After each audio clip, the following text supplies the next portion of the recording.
Sometimes the pictures really don't tell the full story, because if you look behind us, you see, okay, there are a couple of hundred people back there, but the truth is, when you make your way over here and you're in a wash of people. There are thousands of people here, and I'll tell you what, that's with rain, with everything else going on, the fact that it is heightened security just because of the world right now. It's really an awesome crowd, and it's people that want to be here. Don't believe your eyes. Don't believe your ears. I put on my glasses to get a closer look. The live shot literally behind all those people saying all those things tells a totally different story from the things coming out of their mouths. Hi again, everyone. It's 5 o'clock in the East. Donald Trump's long-awaited Freedom 250 Great American State Fair went off with a whimper this weekend, with what looked like dozens of people showing up for the event, which was plagued with problems, power outages, a shutdown Ferris wheel, extreme weather, and the cancellation of a performance by one of the only artists who stood by Donald Trump, other than Kash Patel's girlfriend, and that was part of Vanilla Ice. Needless to say, the less than stellar reviews of the fair and the viral posts about his itty-bitty little crowds have gotten under Donald Trump's skin in a big way. Donald Trump posted this response on Truth Social, quote, "Do you think people appreciate what a fantastic job we did in building and operating the Great American State Fair at the National Mall packed with happy people?" Oh my God, I can't believe I'm reading this. And everybody loving it. The president went on, "Ask yourself the simple question." The president of the United States switched to all caps. Quote, "Do you think that Obama or Sleepy Joe Biden could have done it?" The answer is, in Trump's post, no. The answer was like Obama did it last week at the opening of the Obama Center. But I guess in this case, Trump has a point. Obama has never in his life, like if Obama's motorcades draw bigger crowds for OTRs, trips that aren't even announced. But it was all part of a weekend that did little to turn around Donald Trump's political fortunes and dispel the belief among Americans that Trump is obsessed on himself and his vanity projects, more so than he is on the concerns of the American people or his own coalition, who are screaming at the top of their lungs about the economy and about a very unpopular war in Iran. As the deal to end that war with Iran, one of the main drivers of Trump's cost of living crisis all but collapsed, Trump appeared to be more focused on the national monuments / golf course tour. There's now a golf course on the agenda, and his apparent plan to plant 47 trees in his own honor, like in honor of him, according to new reporting in the Washington Post. And if you thought it couldn't get any worse, Vice President J.D. Vance bailed. He wasn't around to pick up any of the slack or absorb any of the embarrassment, saying, "Oh, they rejected me, not you, Donald." He was promoting his book. He was on a book tour.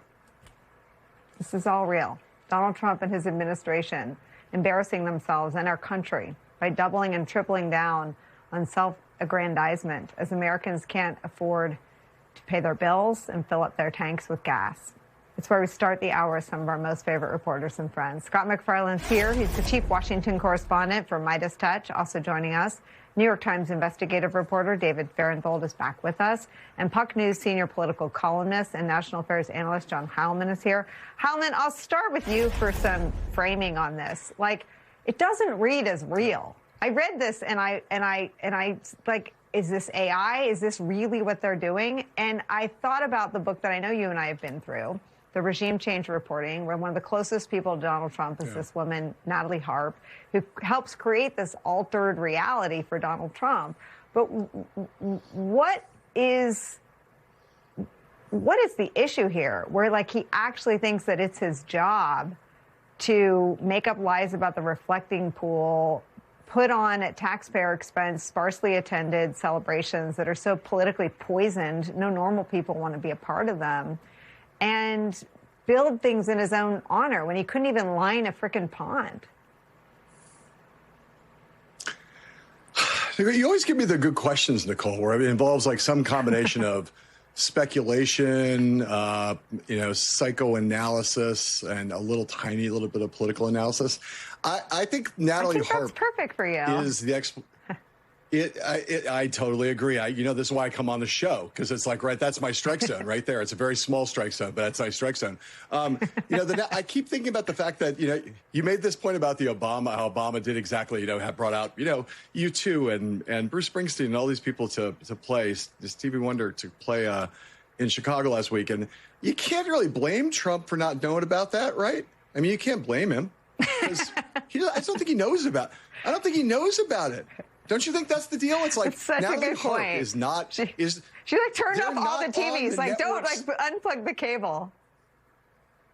They're not on the networks he watches. Yeah. He's watching other networks. And Natalie Harp, the human fax machine, the human printer, is not printing out stories to please the boss about, hey, look at Barack Obama's lineup, right? I think I think the bubble of delusion. I mean, look, you and I both think that Trump's mental acuity is declining pretty precipitously. We also think he has various kind of psychic things that I'm not qualified to diagnose seriously, but has various kinds of syndromes and pathologies that in combination with the information bubble that a lot of presidents do get into, right, where they lose touch with what's really going on out there. And I think that combination is part of what explains the other things you're talking about that are more serious things, right? Because the reality is that we did on this show a few weeks ago when Trump had the drawings of the Golden Ballroom, right, that was replacing the East Wing. And the most amazing thing about those drawings was not the drawings, was that he had them on his lap and he had invited reporters in holding them to up, boast about them, as if he didn't understand that it was politically toxic. And the Donald Trump of 2015, 2016, that Donald Trump wouldn't have been like that, right? I mean, Donald Trump knew his base, knew what working class voters, he had a fingertip feel for what voters wanted. That's why he won in 2016. And he still even had it to some extent in 2024. Again, you can dislike him all you want. There's plenty of room for that. But he had a fingertip feel for what millions of Americans wanted. I think the fact that he has lost that is illustrated in 100 different examples. This last weekend was one of them. The Golden Ballroom boasting about these pictures as if like somehow this was the thing that was going to heal him politically is another sign that, again, he's in a profound bubble, somewhat self-created, somewhat I think the product of his own mind, somewhat the product of the circumstances in which the velvet prison that he's built around himself, and people like Natalie Harp, who knows if she actually ever gave him a representative bunch of what the news coverage was, she would be fired if not imprisoned, right? And whatever kinds of cognitive decline he's suffering is the kind of magic admixture that has led to this period that, and I got to tell you, you got to stop saying this thing about how you check to see if it's AI. The rule now, Nicole, like with Jonathan Swan and Maggie Haberman, who said, when the White House says something, our presumption is they're lying until proven otherwise. I think you have to presume that the most ridiculous things that you see, that those things are real until they're proven to be AI, as opposed to the other way around. Because that is just what we're seeing over and over again. I mean, the more ludicrous it is, the more likely it's true. Yeah, I mean, and look, David, I mean, the Times had some phenomenal reporting. We had Luke Broadwater on at the end of the week on Friday. His byline was one of the bylines on it. I mean, we don't even know how much redecorating of the White House and the monuments and the mall that's planned.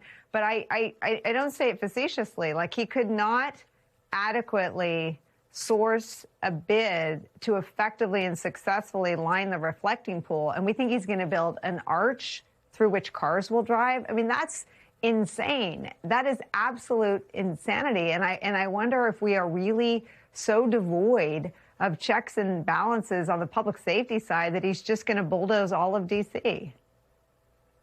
Well, there's two interesting things at work here. One is that, every president in their second term gets frustrated with their inability to change things domestically. They move to foreign policy where they have more a free hand. Trump did that, and then it worked in Venezuela. It didn't work in Iran. Now he's taken another step inward, which is he's going to try to change the things within like 3 miles of his house, where he does have more power and he has a very pliant Interior Department, that there are less checks and balances to stop him from doing things on the mall. But there's something really interesting at work here, which is that the things that Trump wants done the most are often, in this case, the things that are done the least well. And the reflecting pool is a great example of that. The Great American State Fair, where I just came back from, is another example of that, because they get handed out as no-bid contracts, or they get given to allies or toadies or yes men, and they just do it fast and don't ask any questions, don't do any of their own independent thinking. They just want to rush to please Trump and do exactly what he said. And it comes back to bite him. It came back to bite him with the reflecting pool. It's now coming back to bite him at the Great American State Fair, that nobody underneath him feels like it's to their advantage to take 2 seconds to think about what he said, to push back, to offer alternatives, to even seek competing bids. They just want to go as fast as they can. And you see how quickly it sort of turns into them stepping on a rake. I mean, Scott MacFarlane, there is a really sort of macabre apples to apples that you can draw. I remember during COVID, he wanted to have a rally. I think it was in Tulsa, and there were COVID restrictions in place. He wanted them all overridden. His staff was forced to pack an indoor arena. Allies became extremely ill after that event. But because he wanted the room packed, and because he had a sense that looking like his events were sparsely attended, even in the throes of the deadly COVID pandemic, the arena was packed. He has the same insatiable appetite to be feted, and there was nobody there. I mean, what does this say about the people around him and their impotence? It was indeed Oklahoma in 2020 where that happened, and his fixation on crowd size has been one consistent portion of the Trump presidency, 1.0 and 2.0. And I feel like all of this was doomed to fail at the Great American State Fair the second Milli Vanilli canceled. Only bad things happen when Milli Vanilli cancels on you. It is going to be a chapter of the story of Trump that's titled Milli Vanilli canceled on Trump, but he persevered. Yes. Here's the thing, Nicole. I've got an official document here. I've got a Post-it note that lists all the important dates coming up soon on Trump vanity projects. It's put up or shut up time. July 8th, he's going to be in court, or his Department of Justice will be in court on the slush fund. July 9th, the Department of Justice, Nicole, on July 9th has to actually put on paper what it says people did at the reflecting pool. That's the deadline to charge people either with minor water touching or some type of felonious box cutter assault. Then mid-July, he's got to answer for the tarp on the Kennedy Center. The judge wants to know why the tarp is still up there when the tarp's coming down. There's an Epstein file deadline this week. Todd Blanche is testifying. All this stuff is going to come back up again and again. It's Vanity Project month in July, with or without Milli Vanilli.